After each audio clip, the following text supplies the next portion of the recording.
जय जय श्री सीताराम भक्तों, स्वागत है आपका हमारा YouTube चैनल ब्रह्मेश्वर महादेव ज्ञान दर्पण में। भक्तजनों, आज हम चर्चा का जो हमारा विषय है, आज हम आपको जो है चैत्र मास के कृष्ण पक्ष में जो भाल चंद्र नाम से जो गणेश चतुर्थी का जो व्रत आता है, संकष्ट चतुर्थी जिसको बोलते हैं, इस संकष्ट चतुर्थी के जो व्रत की कथा हम सुनाने जा रहे हैं।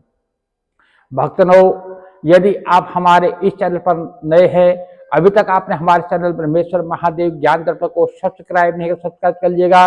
वीडियो आपको अच्छी लगे तो इसको लाइक कीजिए, ज्यादा से ज्यादा लोगों तक शेयर कीजिएगा।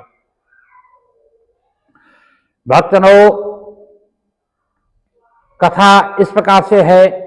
बहुत समय पहले की बात है कि एक बार जो है भगवान गणेश जी जो है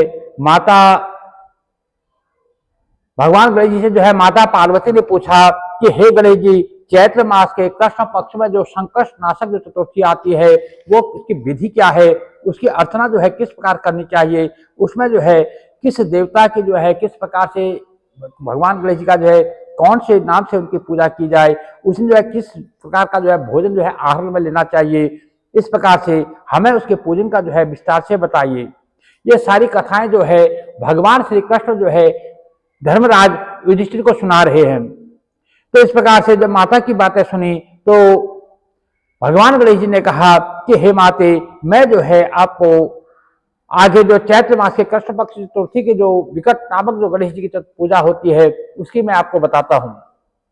हे माँ, चैत्र मास के कृष्ण पक्ष में जो संकट चतुर्थी का जब व्रत आता है तो उस दिन जो है भगवान गणेश जी का जो है विकट नाम से जो है उनका जो है पूजन अर्चना करनी चाहिए।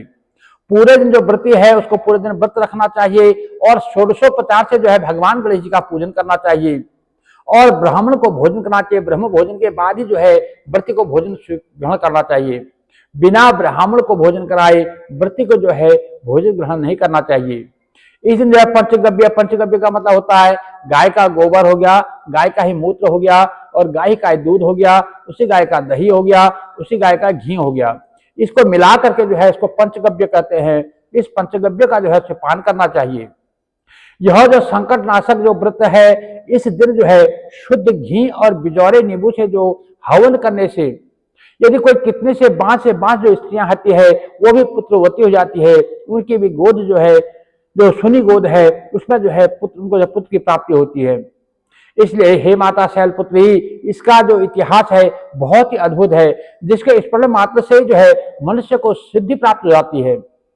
हे माते, मैं जो इसके इतिहास जो कथा है वो मैं कथा आपको सुनाता हूं, आप जो है ध्यान से सुनिए। तो भगवान गणेश जी जो है माता पार्वती को सुना रहे हैं, उधर जो है भगवान श्री कृष्ण जी जो है युधिष्ठिर जी को ये बता रहे हैं कि एक समय की बात है, सतयुग की बात है कि वहां पर जो है मकरध्वज नाम का राजा हुआ करते थे। वे बड़े ही अच्छे ढंग से अपनी प्रजा का पालन पोषण करते थे। उनके राज्यों में जो है कोई भी व्यक्ति जो है गरीब नहीं था।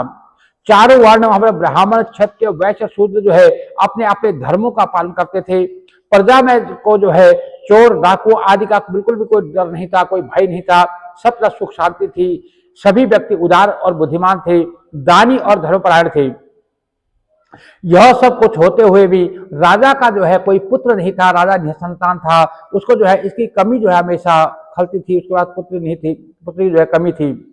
कुछ समय के बाद ही जो है एक बार उनके राज्य में जो है महर्षि याज्ञवल्क्य जी का जो है उधर आना हुआ और उनकी कृपा पात्र से जो है उस राजा का जो है एक पुत्र उनको प्राप्त हुआ। तो उस राजा मकरध्वज जो राजा थे, उन्होंने जो अपने राज्य का सारा भार जो है अपने मंत्री को सौंप दिया और आप जो है अपने पुत्र के जो है लालन पालन में जो है अपने पुत्र के साथ जो है खेलने कूदने उसको लालन पालन में लगे रहे। राजपाट को जो है सारे अपने मंत्री में जो सौंप दिया। अब जो मंत्री जो धर्मपाल था, अब वो जो है उसके पास राजपाट सब आ गया। तब वो राजा जैसा ही उसके ठाट बाट हो गई, वो काफी धनवान हो गया, उसके घर में खूब ऐशो आराम होने लगा। मंत्री के जो 5 पुत्र, जो धर्मपाल जो मंत्री थे उनके 5 पुत्र हुए और मंत्री जी के पुत्र का जो है वो विवाह हो गए। फिर मंत्री जी ने अपने पुत्रों का जो है बड़ी धूमधाम से जो है राजसी ढंग से जो है उनका विवाह किया और वे धन का सुख भोगने लगे। तो उनमें जो सबसे छोटे पुत्र की जो पुत्र वधु थी, वो बहुत ही धर्मपरायणा थी, भगवान गणेश जी की जो है अनन्य भक्ति थी। वो चैत्र के कृष्ण चतुर्थी पर जो है अपने उसने भक्ति पूर्वक जो है भगवान गणपति जी की जो पूजा अर्चना की। ऐसा करते देख करके उसकी सास को जो है उससे बड़ा चिड़ मचने लगी और वो कहने लगी कि अरे क्या तो जादू टोना करती है, हम राजा लोग हैं, हमारे पास धन संपदा सब कुछ है, तो पता नहीं क्या है तंत्र मंत्र जादू टोने में लगी रहती है। तो इसके द्वारा जो है मेरे पुत्र को जो है अपने बस में करने का कोई उपाय कर रही है।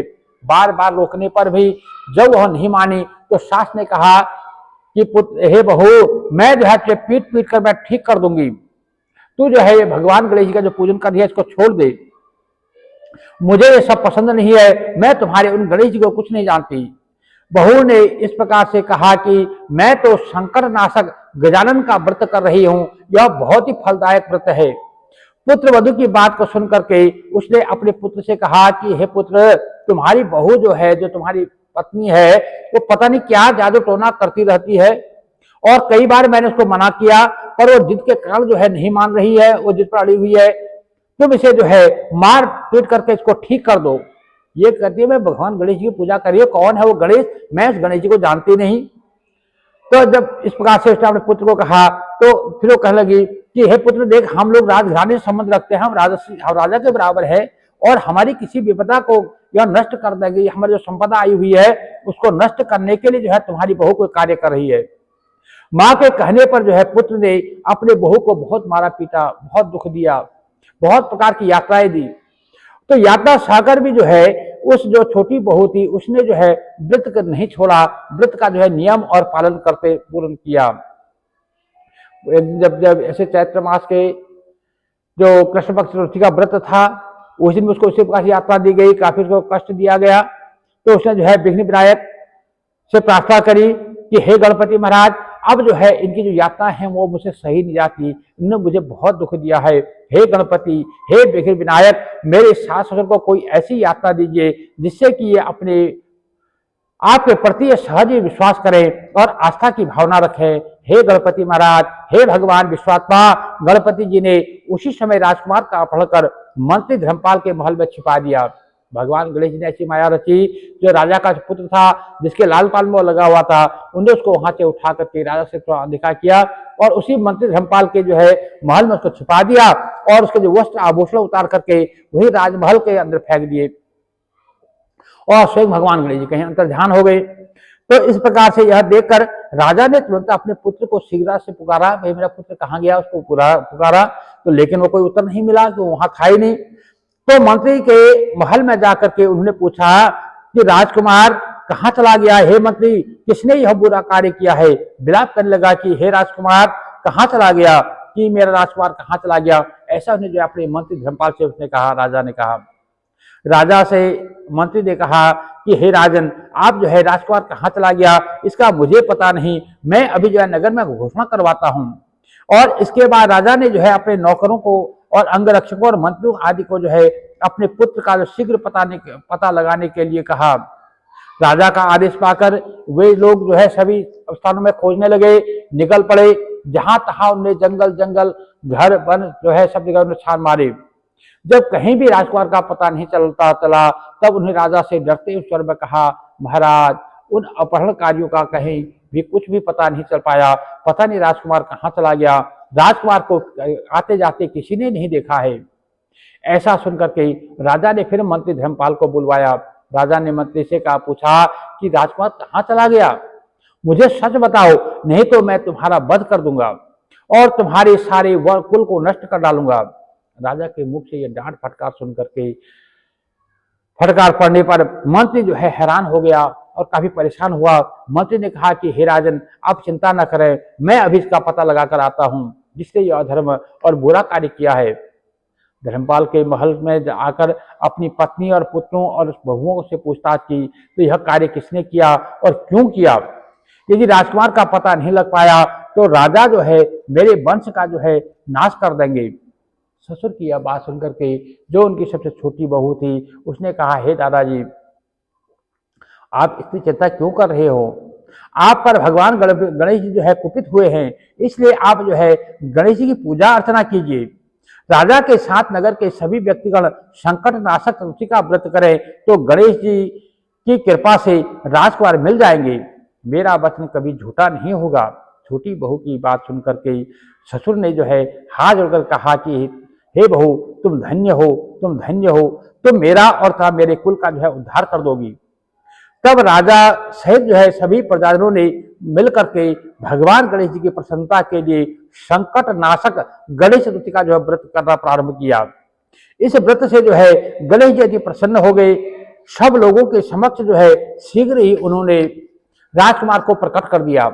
ऐसा देख करके नगरवासी जो है आश्चर्यचकित हो गए और राजा के तो खुशी का ठिकाना ही न रहा।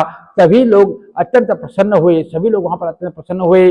राजा ने कहा, हे विघ्न विनायक, आप जो है धन्य है।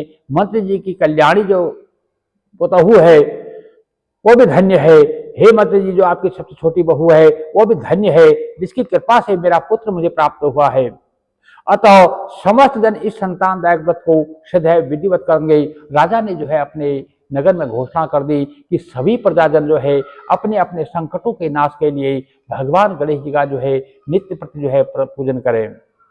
तो इस प्रकार से भगवान श्री कृष्ण जी जो है युधिष्ठिर जी से कहते हैं कि हे राजन, हे धर्मराज युधिष्ठिर जी, तीनों लोकों में इससे बड़ा कोई दूसरा व्रत नहीं है।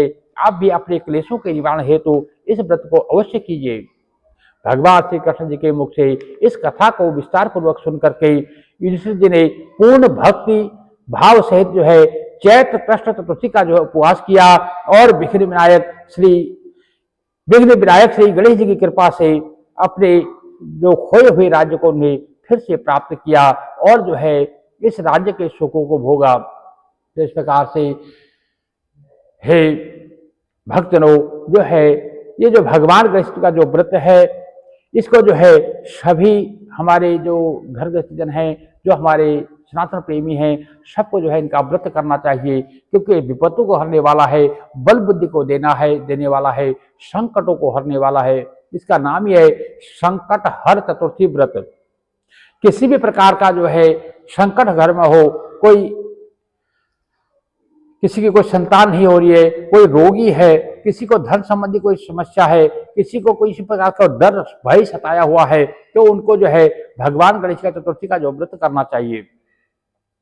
किसी बच्चों को जो है पढ़ने में मन नहीं लगता है, कोई पढ़ते हैं उन्हें याद नहीं रहता है, किसी का व्यापार नहीं चलता है, व्यापार करते हैं पर तो उसमें घाटा हो रहा है, तो उनको भी जो है इस भगवान गणेश जी का जो है संकट हर चतुर्थी का व्रत करना चाहिए, क्योंकि भगवान गणेश चतुर्थी जो है हर प्रकार से रिद्धि और सिद्धि के देने वाले हैं।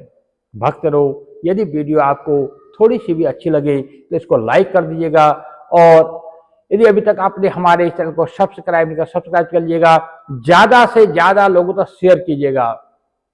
जय जय श्री सीताराम भक्तों।